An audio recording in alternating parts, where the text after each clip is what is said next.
principles. We each had our ideals, and neither would yield. Under the pretext of a social gathering, one invited the impartial Rex Lapis to judge the quality of our creations. But Rex Lapis declared that Guizhong's Obscuro Vulpus mechanism was superior.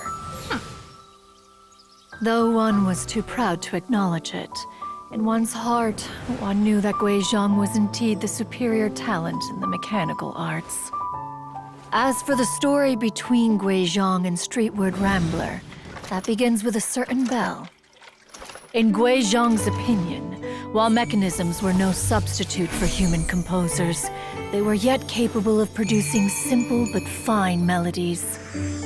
But Streetward Rambler believed music to be an expression of the soul, an emotional enterprise that could never hope to be replicated by machinery. They argued endlessly, until one asked Rex Lapis to intercede. He confiscated the bell and designated it for ceremonial use. Thereafter, one would often find them convening in the mountains, discussing music, mechanics, and all the affairs of the mortal world. But these good times were not to last. War broke out between the gods, and soon engulfed the Guili Plains. Guizhong was overpowered by the enemy, and fell in battle. When Streetward Rambler and I arrived at the scene at long last, all that remained among the ruins was her lifeless body. After this, at Streetward Rambler's request, Rex Lapis granted her the cleansing bell for safekeeping. To honor our friend's memory, one made a few finishing touches to her ballistic device.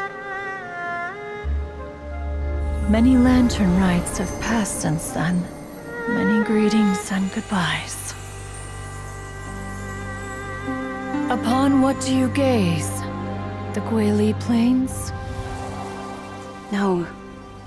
It's everything.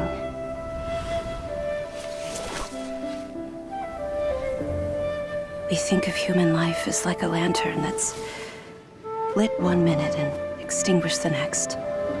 But are we Adepti so different? Perhaps as dust settles after a storm, we too must one day return to the world below.